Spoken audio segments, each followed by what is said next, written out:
And I know for some people, they may seem like, well, it's okay to have certain debt. I don't think that having debt is a morality thing or it's bad. But just for me personally, I just didn't want to have the student loan debt. So I ended up just saying, like, okay, after the 6-month grace period, and after I just paid the minimum for the other 6 months of the year, starting in 2020 would be when I would start tackling my student loan debt. Hey, Journeyers. Today on the podcast, we have a fellow listener of the podcast and Journeyer. Her name is Niqua.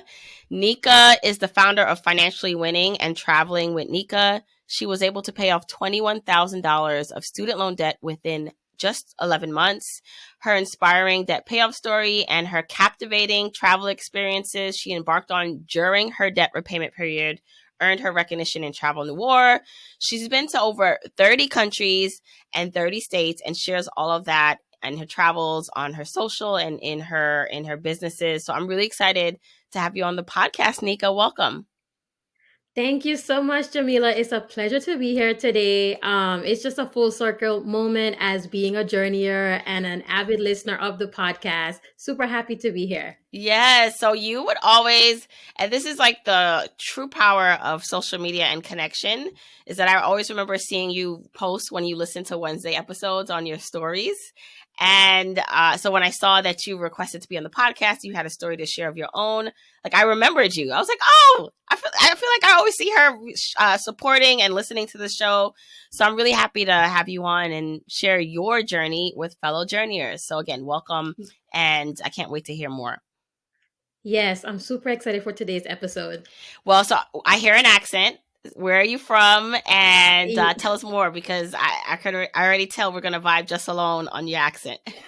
Yes. So for everyone that doesn't know me, everyone calls me Niqua, and I'm actually from the Virgin Islands. So I grew up in the British Virgin Islands and I was born in the US Virgin Islands. So I am a dual citizen as well. And that's a unique aspect of my story. Just, getting me to the place where I am today. And I grew up with my parents, both my mom is actually from another Caribbean island. My dad is from the Virgin Islands. So I have a big melting pot when it comes to my background. So yeah. So okay, let's talk a little bit about what got you to this point, talking about money. To what got you into, because you share your debt story online publicly.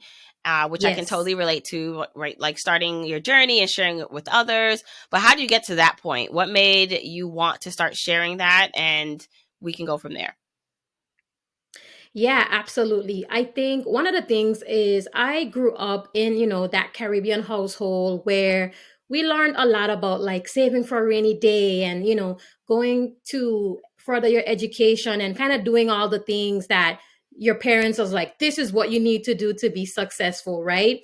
Once I eventually moved at a very young age, I was at the legal age of 18, but that was pretty young for me to still go out on my own, without my parents being there to help me through college in terms of being physically there. So I had to kind of do the long distance with going to school on my own, and my parents and majority of my family being back in the Virgin Islands. So one of the things that hearing about those money stories, I eventually, of course, went to college, did all the things, and I ended up in some student loan debt. But I always say, honestly, compared to the number that a lot of other people have, my number was not as bad for me having like an MBA. And that's 3 degrees in total. I did my associates for free in the Virgin Islands because community college is free. And then I had scholarships and grants to bring me through from majority of my undergrad. But I did take out very minimal loans for undergrad, but a chunk of those were from graduate school. So that's kind of how I got to like having student loan debt in the first place. And I felt that I wanted to see somebody like me in the space sharing about my story and, just how did I even get here in the first place? How I was able to navigate the student loan system. Of course, I didn't grow up knowing about student loans and those, different ways to pay for college per se. So I wanted to just kind of be a voice in the space to share my story, in paying it off. So where did you end up going to school? You left Virgin Islands to do your bachelor and your MBA. Where did you go to school and what did you Yes. study? Yeah, so I have a background in accounting and finance. So I do have an MBA and my bachelor's degree is in accounting. So I'm definitely one of the, finance accounting girls. And I went to school at UCF and UWF. Where is that? Those are in Florida. Florida. Okay, so was that just a Yes. natural? How did you decide on those schools and how was it being away? And I'm asking those questions just as, immigrating or not immigrating, but being able to leave your home island and go to a Right. whole new environment, right? Culturally, like weather-wise, even though Florida is still tropical. But what was Yeah. that experience like? And then we can talk a little bit more about just how you started to think about your debt as you graduated. Yeah, absolutely. So I would say in the beginning, the experience was a little terrifying, to be honest, because you're away from everyone, everything that and you just knew that you had to be successful in college, right? I would say I was generally, the A student type of person from when I used to live in the Virgin Islands. So I kind of just tried to keep that same like attitude and like being like, well, I have no choice but to be successful. Like my parents are working hard to be able to see me be this college graduate, of course, being first generation as well. So it was like I had to kind of get it done. I did apply to about two or three schools and I got accepted to them. But then for me, Florida was closer to home Mm. and I didn't have to really deal with a lot of the winter per se. One of the schools that I got accepted to was in New York. And my brother was actually in New York. And I was like, yeah, I don't think I want to go through the winters. So I ended up just defaulting to Florida because of weather and close proximity to home. When you were in school, what did you think you were going to do with your degree? And how long ago was this? So we can get just a time frame of how your career progressed. Yes, absolutely. So I feel like I definitely knew that I wanted to do something in the accounting and finance Yeah. space. One of the things that college definitely taught me though is that there's a lot that you can do with that type of degree and with that type of background. So they kind of prepped me in the form of like a lot of different internships. I was that person that had, every summer, every spring, whatever I could, I was doing internships in different companies. So I worked for the big accounting firms, I worked for the private companies just to get a feel of like what would I actually want to do afterwards. So that's kind of one of the ways I was able to figure out like what I wanted to do with my degree. And did you graduate and start a full-time job? What were your next steps in getting out into the real world? Yeah. So when I completed my undergraduate program, so that was about, I'm like, wow, I feel like I'm so old, like 8 years ago. Mm-hmm. That was about like 8 years ago. I finished my undergrad program and I technically took like a gap year between, my undergrad program and my graduate school program. And that's when I pursued my MBA. So that was about 5 years ago since I graduated from my MBA program. So I feel like it prepped me, especially having that gap year. I used that year to like, travel and do different things. I did work full time during my graduate program, which also helped me to reduce the student loan that I took out because my company did eventually pay for, partial of my MBA degree. So I was able to save costs there as well, which is one of the reasons why I toughed it out and worked full time as an accountant during my graduate program. And so when you graduated from your graduate program, you were working full time. Mhm. Are you still working full time or are you a full time entrepreneur?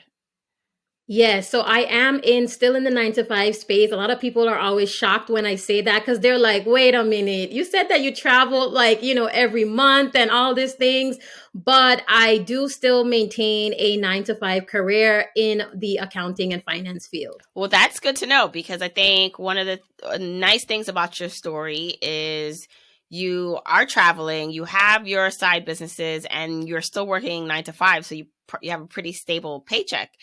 And so I Yes. definitely want to talk more about you balancing that and how that looks in the real world for people who are thinking to themselves, well, I'm working a 9 to 5. How can I explore more of my interest and travel more? So for you, what when did you decide that you wanted to pay off your debt? Because there's a lot of people who have debt, student loans, and they're fine with it. They can just Right. carry on, pay the minimum, and it's not as concerning. So what for you was the moment where you decided to focus on paying it off and your finances in general to make this an intentional journey? Yeah, that's a really great question. And I think one of the things with me is because of my upbringing, debt was not really something that I was used to like having. So I never really had like credit card debt. I in the past I did have like a very small car loan, but I paid that off like in no time because I was just managing my cash flow at the time. So my financial advisor was like, you could just take out the small loan and you could, pay it off. I did work with a financial advisor with my local credit union.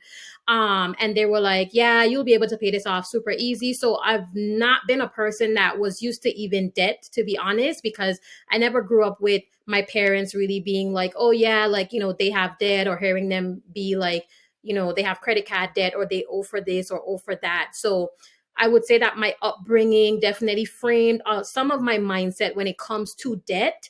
And once I got through my graduate program, I did take advantage of the 6 month, forbearance and things that they give you after you graduated. And then honestly, the other half of the year, I was like, well, I'll figure this out next year pretty much. But I started to kind of just start thinking like, okay, when am I going to like pay this off?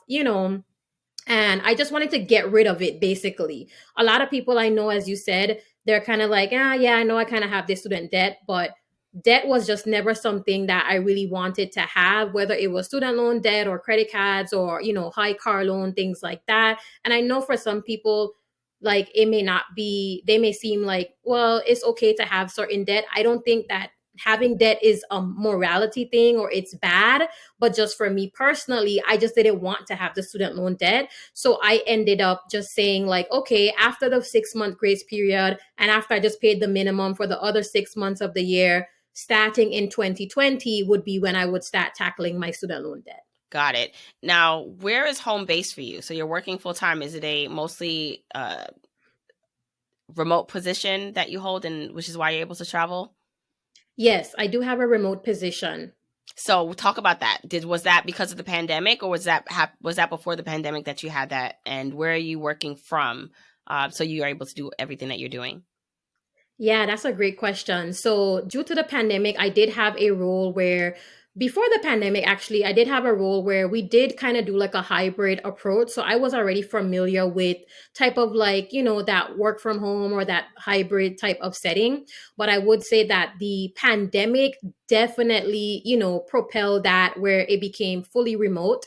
I also, during that time, since becoming debt free, I, negotiated and switched positions to be able to increase my income because, of course, wealth building is now one of my main focus at, since being debt free. Like 2 years ago, it's actually 2 years. So it's like amazing.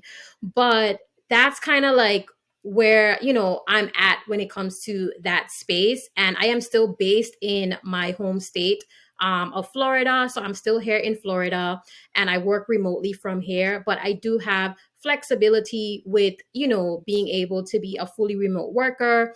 But I would also say that I tell people work from home and remote are two different things. Mm, So you don't want to get trapped in thinking that just because your company gave you like a work from home position that you can just pick up and go, because that may be something that they're not able to be flexible with because of the type of job that you do or whatever it may be. In prior positions during the pandemic, I was able to technically move back to the Virgin Islands for 3 months just to be able to be around my family, because everyone, of course, was around their family and I was isolated here, in the States. And they just let me, work from there for 3 months and it wasn't an issue. But I'm also a person that delivers when it comes to my work and my job. So I think people also need to not try to be too clouded by like, yeah, I want to work remote, I want to have a work from home position or whatever it may be, but they need to not forget that you still need to be a deliverer. Like you can't be missing things, and you know what I mean? Yeah, I know. I'm lucky to do what I'm doing from home and have a space to Mhm. do that. But I know a lot of my friends who are working from home, and they're honest. They're just like, I don't get as much work done. I actually rather go in the office. That's what some friends say. Some friends are like, I'm good with working from home. I'll Even though it may take me longer to do something because I have so much distractions, I rather have Yeah, this experience. So I think it's also just important to know yourself and exactly. and to know what you can get done, because you're right. If you want to have the flexibility, you still have to deliver the work needed. And sometimes people need more structure to do that. Exactly. And I think one of the things is also being a person that, just as you said, like you know yourself, you know your deadlines, you know what you have to get done.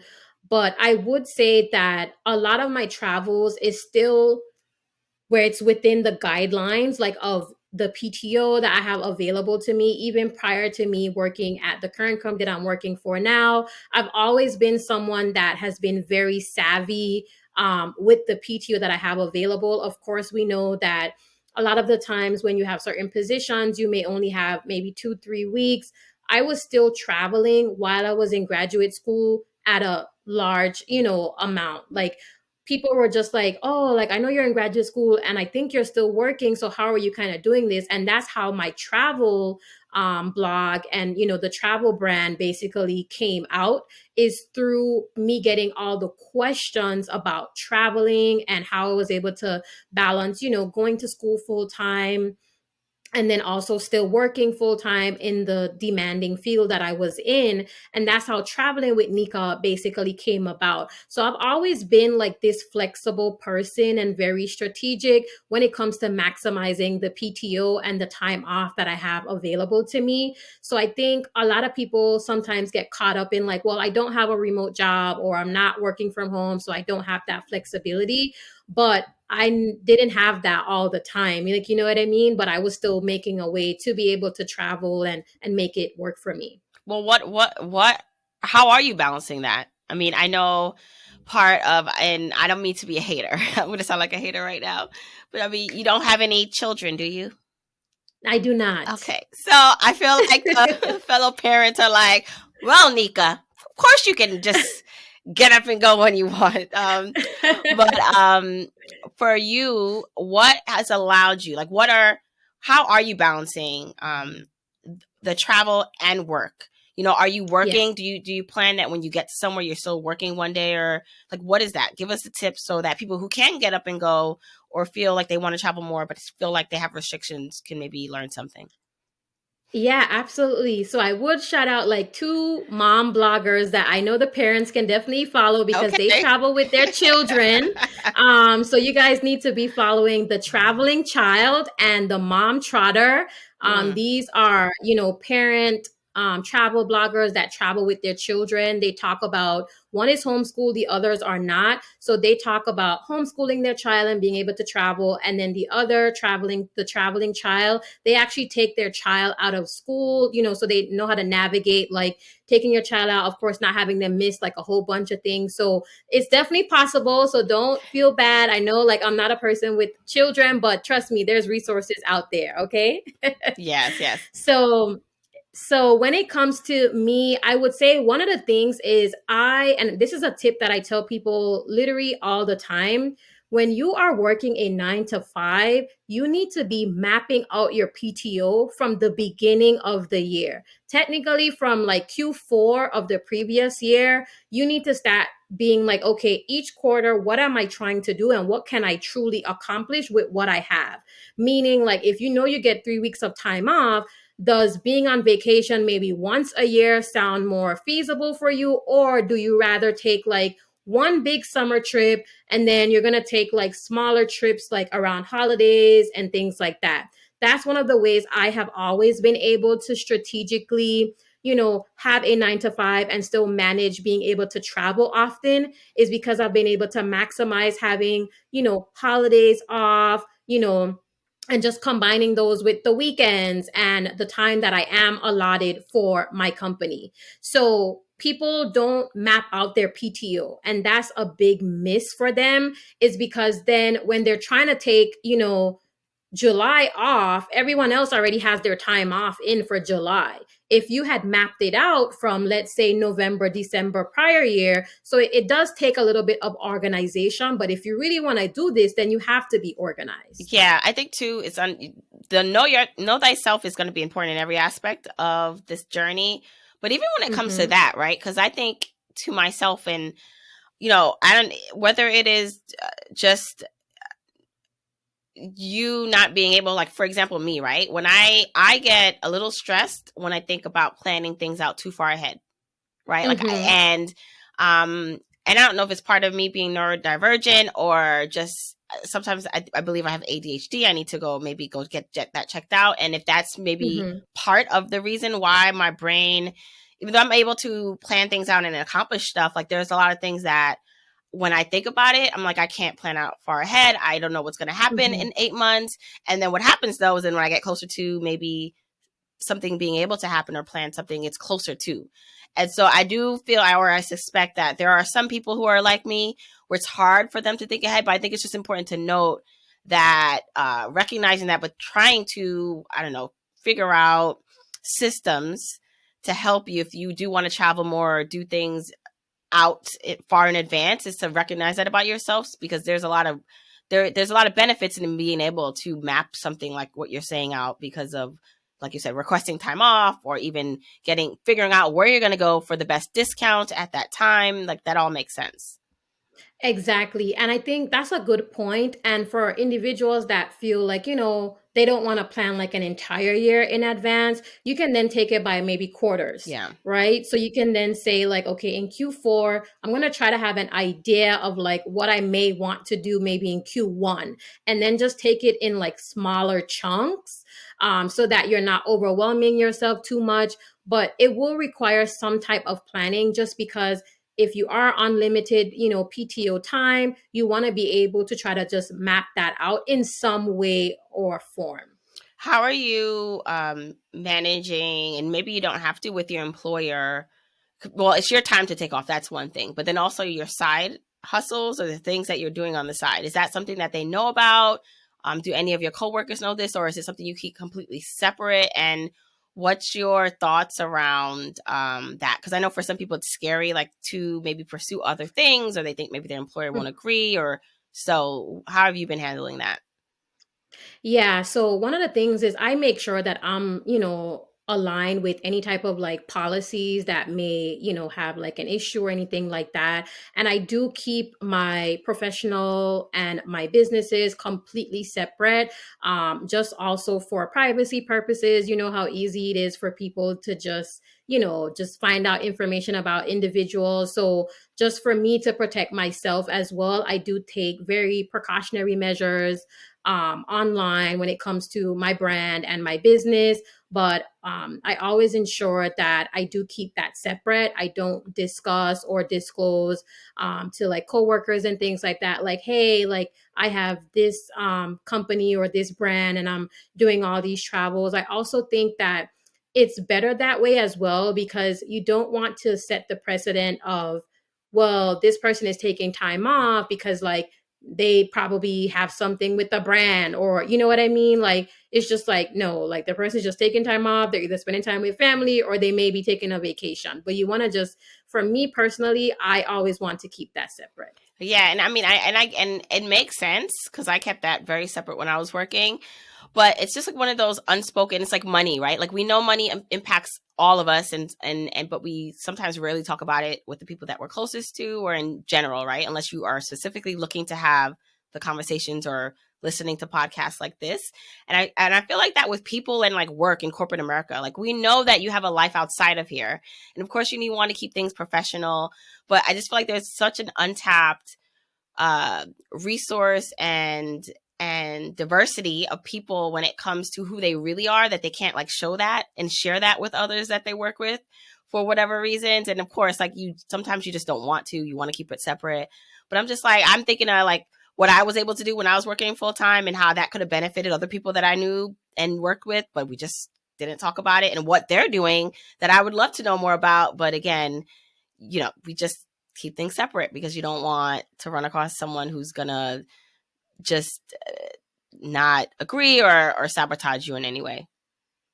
Yeah, and I think one of the things I would say is that when it comes to travel, if travel topics do come up, like I'm definitely open with sharing different tips, and tricks and things like that. Like I've, taught them about like travel hacking with points, or I've given them tips to like how to find like cheap flight deals when it comes to the finance things. If like let's say an investing topic came up or whatever the case may be, I would share like, that where it's like I feel comfortable to just give like those tips.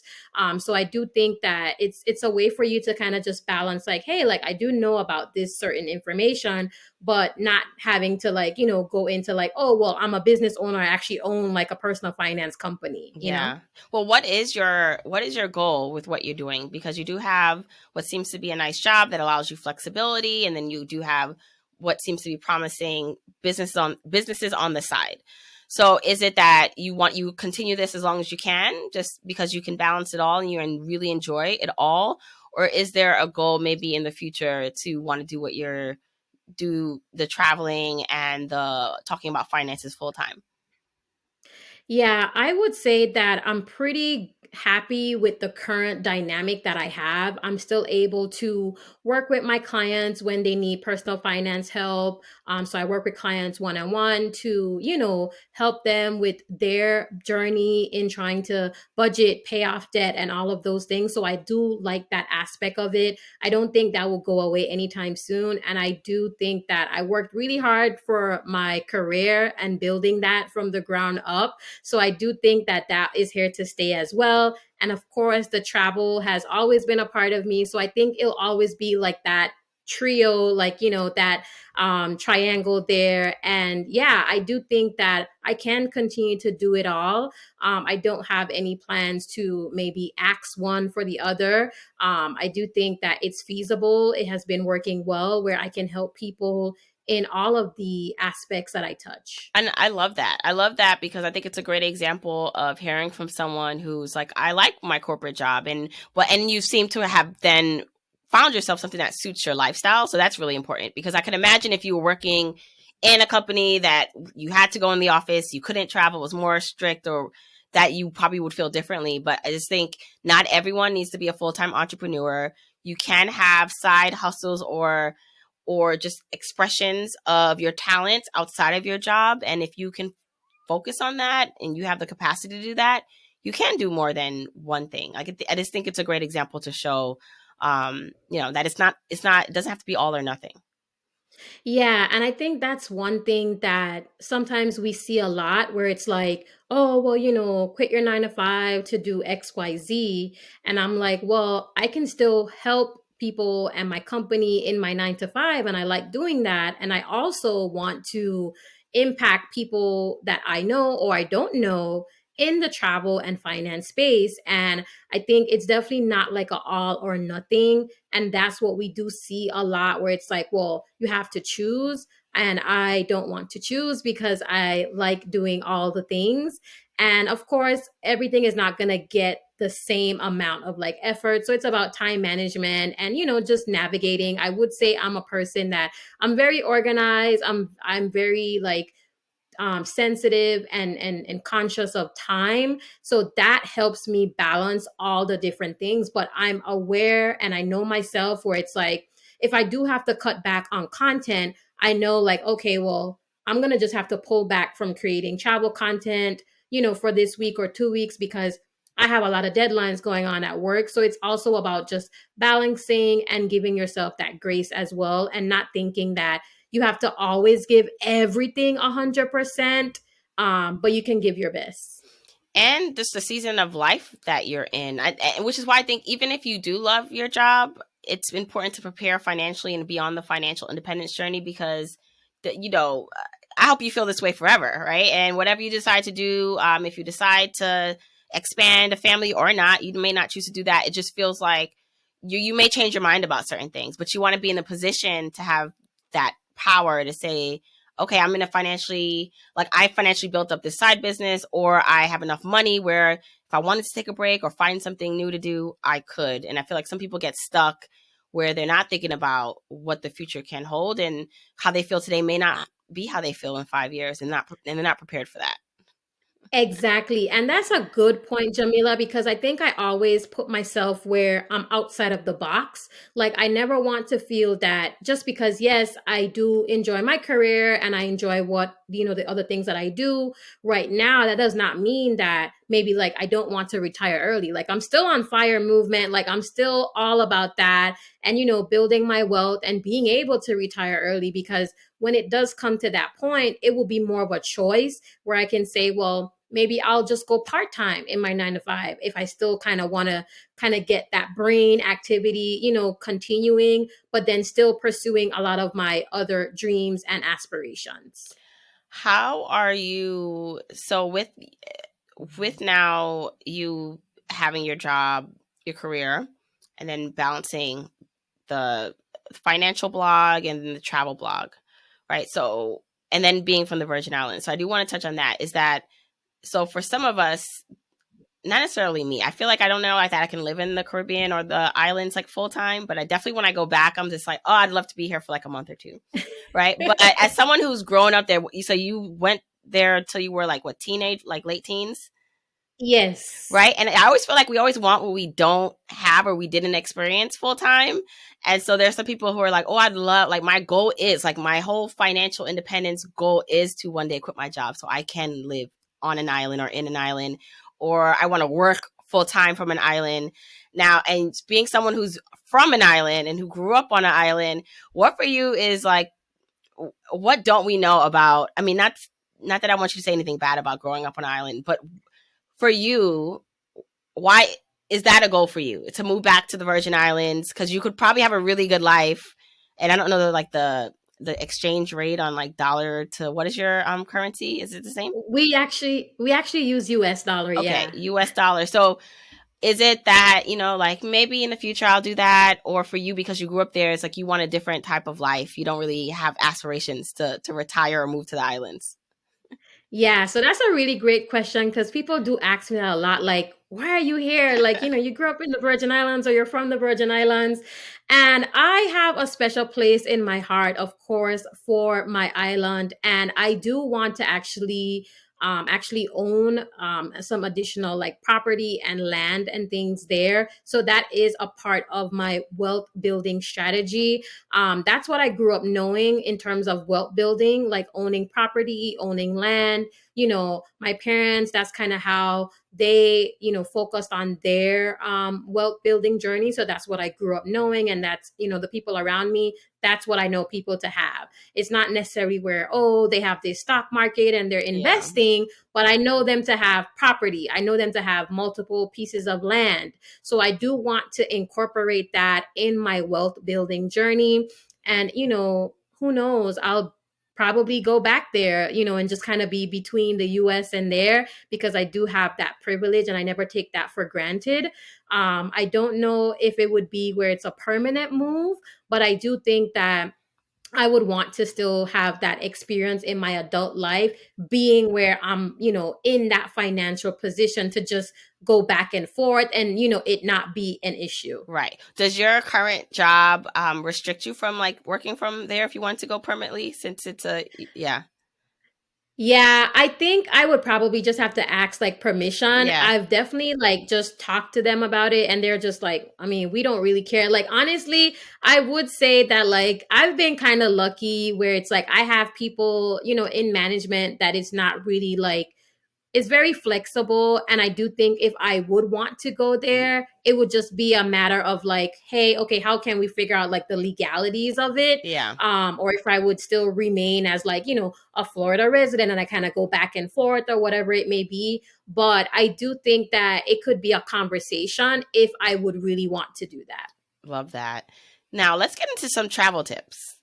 Now, Yeah. what are some things we should know about travel, or some things you've been able to do that the average person does not know and we should be looking out for to save some money? Yeah, so one of the tips I would definitely say is a lot of people do not utilize certain apps when they're traveling, especially internationally, that is helping them to kind of like miss opportunities. For example, I would say like you need to make sure that you have apps such as XE, for example, if you're going to a foreign country that, don't use the US dollar. How would you know what the currency exchange rate is at that time? Instead of you trying to be Googling, like, what's the current exchange rate? If you literally just download that very simple app, XE, you'll be able to do that right there and then. So you're not getting scammed. You know exactly, how much money you're supposed to be, getting back and things like that. Another one is, I would say, is Airalo. That's an app that people run up their phone bill, for example. We know how expensive these phone providers can be when we're roaming, and sometimes you just need data, right? There's apps that you can literally purchase very cheap eSIM packages, that you can literally purchase it for that week that you're going to be traveling and have data access versus trying to run up your local phone providers and your phone bill. What's that app again? Airalo? It's called Airalo, yes, and it's very simple. Your phone just has to be unlocked, but like it's an app that gives you access to over like 200 countries. So the country that you're visiting definitely is probably going to be there, and you can just purchase an eSIM and a data package, and you'll be able to use your device. I'll make sure I get the spelling and the link to these apps that Nika is mentioning for the show notes, but keep going with the tips. Yeah, absolutely. And then one of the other ones that I think is very important is also, I saw a TikTok recently where this young lady apparently didn't know that her passport had to be within like, 6 months past the time that she was going to be traveling to a certain country. And I was just like, OMG, like, guys, if you are a US citizen, you can literally go to the travel.state.gov website, and you can find all of the information that you would need as a US citizen to go to a certain country.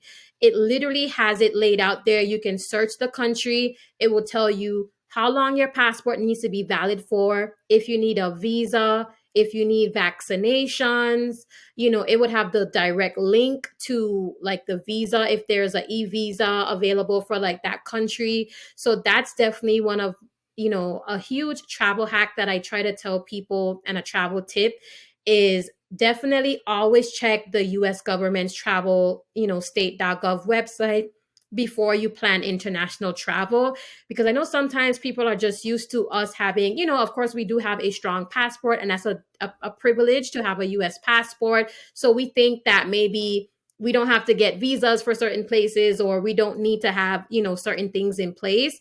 But you need to check for those things, and that website will definitely help you. Yes, I actually have a travel hack I can share with you guys because it's something I didn't know. Maybe you're listening, you're like, I already knew that, Jamila. But just in case you don't, I was traveling back from Portugal and a couple other countries. I think when I came back from Jamaica and Mexico, you're going through Mm-hmm. customs to get back into your country. So I flew into JFK, and then they have if you have the mobile entry app, there's usually a long custom line, but if the mobile entry app, it's called the US Customs and Border Patrol app.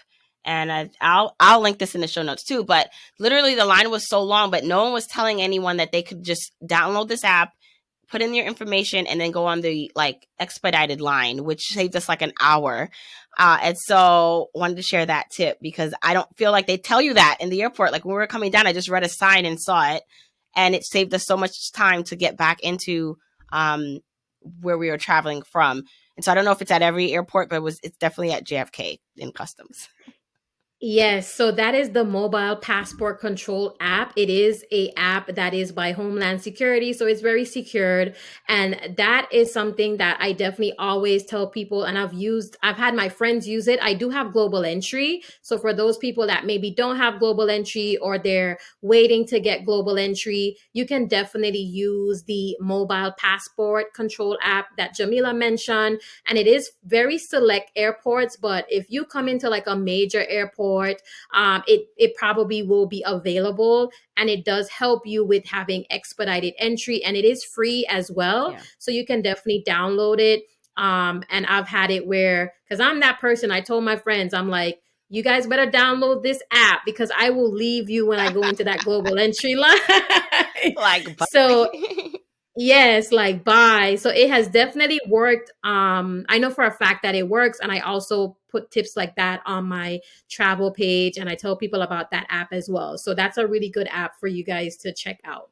What about, so I know people say if if you're flexible with your dates, your travel dates, that's when you can get the best flights and the rates, but not everyone can be flexible with that. So how have you seen the difference between when you want to fly at the dates you want to fly versus open? Like, when have you been able to save the most on flights? Is it true that I believe some people will say the certain day you look up a flight is better than another day? Have you found that to be true? That is definitely not necessarily true in terms of like, oh, if you search on this day, it's gonna be the cheapest on this day, and if you search at midnight and all that things. I think one of the ways to just get travel deals if you are not flexible in terms of your dates is to be flexible with your location. So if you still can only travel within a very specific time, if you can maybe give or take like a day or two, either a day extra or a day less, that would definitely help with, trying to find travel deals. But if you're dead set on specific days, I think if you're flexible with your destination, that's how you're going to be able to get the most bang for your buck. um, a lot of people also where they don't think about like, okay, like if they live in a state where they may have like access to multiple airports within like maybe an hour or two of the next airport, you want to also think about probably flying out from another airport. Because for example, if you're in the New York area, you might say, okay, well, yes, JFK is probably like one of your defaults, but flying out from LaGuardia may have gotten you like a better deal. So you want to also check like nearby airports if you are willing to really save, where you can be like, okay, well, instead of me flying out of JFK, I'm just going to do LaGuardia and, save money on my airfare. So I always tell people, if you're not able to be flexible with your actual dates, depending on where you live, you may want to be flexible with just the destination and then also the airport that you are flying out of. A lot of the times I go based off of the deals that I can get because, of course, I am still trying to save money when it comes to traveling. I do use a lot of points and miles because I am a travel hacker. So, of course, I'm a very advanced travel hacker compared to, the average person. But I definitely find deals where I am deciding to say, okay, I'm just going to pay cash for this. I do try to find those deals as well. What for you have been some of the best deals you've gotten? Like, with like the best or cheapest or free flight or nicest hotel you stayed at that you didn't have to pay a lot for? Yeah, let's see. So, I would say last year I was able to score a round trip with my girls to Costa Rica, for about like 120 round trip, to Costa Rica. So that was pretty cheap and affordable. For free, wow. I've done a lot. I've done a lot of free. So I would say some of my large trips that I was able to just travel hack are like I visited Kenya, Tanzania. I did Egypt, And Jordan. these were all I've points, credit done, card points? yes, Yeah. yes, these were all points. Trinidad Carnival this year for my birthday. I travel hacked that. I've definitely travel hacked a lot of good Well, we should destinations. just explain travel hacking. I mean, it's pretty self-explanatory, but just this idea that, I know it more for using your credit card to gain points, and then to travel, use it to buy the flight or use it to pay for the hotel. I usually do it for flights. And Hmm. so when you say like Carnival or any of the other locations you mentioned, this is you opening up credit cards, or you just spend on one credit card. Let's just, for people who are new to this, give them just a really quick breakdown on how you're earning so many points to be able to travel like that. Yeah, absolutely. So, as I kind of mentioned, I am an advanced travel hacker. So, that would mean that I am definitely using a little bit more advanced techniques in terms of opening multiple cards, meeting multiple minimum spends to be able to earn as many points as possible. But for the average person that maybe wants to begin travel hacking, it would just be, finding a card that would be able to get your trip accomplished pretty much. So I always tell people to just work backwards. So if you're trying to go to a specific destination and you're like, okay, well, JetBlue flies there. You might then want to then work your way into, okay, how can I figure out getting points for JetBlue to travel hack, right? You can start looking to see how much in general are JetBlue flights when it comes to using their points. And then you would say, okay, well, I know like if I get this card, that can get me, for myself and maybe a partner or my child or whatever, that can be enough points to get us flights there. If you're then saying like, okay, well, the destination that I'm going to, I want to stay at a Hyatt property, right? You might then say, okay, like what card would be able to help me maybe not specifically earn Hyatt points directly, but it might be a Chase card where you can transfer your Chase points and turn them into Hyatt points and book the hotel for free or for, minimal cost. So there's definitely different ways to do it, but I always tell people to, when you're starting out, just work backwards and work with like one trip. For me, I always make sure that I have multiple currencies, we say, in the travel hacking world, just meaning the type of points that we have, like making sure that you have Chase points, you make sure that you have Amex points, and just different ones. So that's what I mean by multiple currencies. But for the average person, if you are trying to get started, it would be where I would suggest that you kind of work backwards and you probably start with a card that is like a Chase, for example, because it's very flexible with what you can do with the Chase points. Yes, and I feel like I should do boop boop boop boop disclaimer. This to me is a more advanced, not just like advanced strategy for someone who can manage their debt. I know that Exactly. managing debt is not for everyone. Some people hate credit cards. Some people are still in credit card debt. This is not a strategy I think you should use, because if you still are in credit card debt and you can't get out of it, opening up another card to travel really is just a slippery slope. So it's not a strategy that I think everyone should be using. But if you are able to pay for credit cards every month, you're good with managing debt and feel in control of it.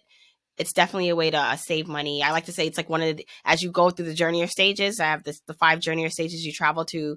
There are certain stages in which, yes, it's okay to leverage debt to do what you need to do. So I want to make that boop boop boop boop disclaimer. Yeah, that's awesome, Jamila, because I literally always say that people are probably tired of me on my platforms just saying that because, of course, I always have to go back to the finance side of things when I am discussing travel hacking. And I let people know that this is not for people that if you're currently struggling with credit card debt, this is not something that you would want to, stat out with because you are still trying to navigate that space of paying off debt and things like that. And when people ask me about like, oh, well, what's the interest rates? I'm like, I don't know because I don't pay interest. Like I have strategies for meeting these minimum spends so I can get the bonus points and doing all the things, but I'm not in debt to be able to travel. So I always make that disclaimer as well. I'm not someone that encourage,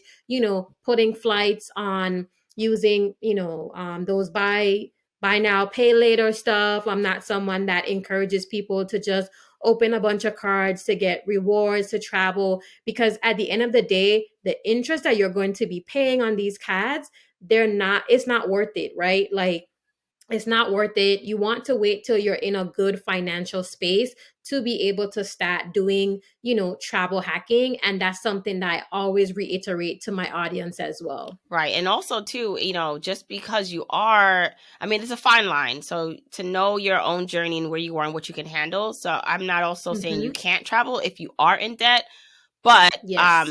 there is something to be said for holding back, for delaying that gratification of travel for whatever, maybe it's for a few months, for a year, until you feel in control and have a strong payoff strategy, or you want to pay it off completely. But you can also pay or save up front for your travel. So if you know that that's important to you and that's what's going to get you through the day, the year, to look forward to that trip, then start putting away for it, right? And understand the opportunity cost that if you're going to start saving up versus paying down debt faster or investing, and you've made that conscious decision, it's your decision, your life. But I don't want you to feel, or people to feel like, oh, that means I can't do anything because I'm in debt. Not necessarily. It just means you have to be proactive and have a strategy around it, or you're going to stay stuck in the same situation years from now. Exactly. And I always tell people that I travel when I was paying off my student loan debt. Of course, that was during some of the time was the pandemic. So I was forced to not do certain things. But I've always been someone that just made a way for traveling. So I found ways to save money for travel over the years. Travel hacking is just a part of it. It doesn't mean that I don't ever spend like cash on things. So I just want to be clear as well that I do, obviously have to spend cash on sometimes my excursions and things like that. But one of the ways that I am traveling frequently is with points and miles and making sure that I'm not racking up any debt in the process. But I've always been someone that has, balanced like, hey, well, I still want to, travel while I'm kind of, paying off my student loan debt. And I did do that. And I was able to successfully do that and still pay off my student loan debt. Well, Niqua, this conversation has been great. I'm so glad to finally meet you versus seeing you all the time on Instagram. Please tell everyone, please tell everyone where they can follow your work, so your blog and your travel page, and then find out more about you if they want to know more. Yeah, absolutely. So you guys can find me over at Financially Winning for all of the finance tips, helping you on your wealth building journey and, just the basics of paying off your debt, saving, budgeting, and all of that. And then on the travel side of things, I do have a travel brand, which is Traveling with Niqua. And that's where I share all of the travel tips, hacks, and strategies. And you can also just find me on all of those social media platforms, YouTube, Instagram, Facebook, all of those. Yes. And I'll be sure to link that all in the show notes. Thanks so much again, Niqua, for coming on the show. Thank you so much, Jamila. It was a pleasure being here. And hi, journeyers, and bye.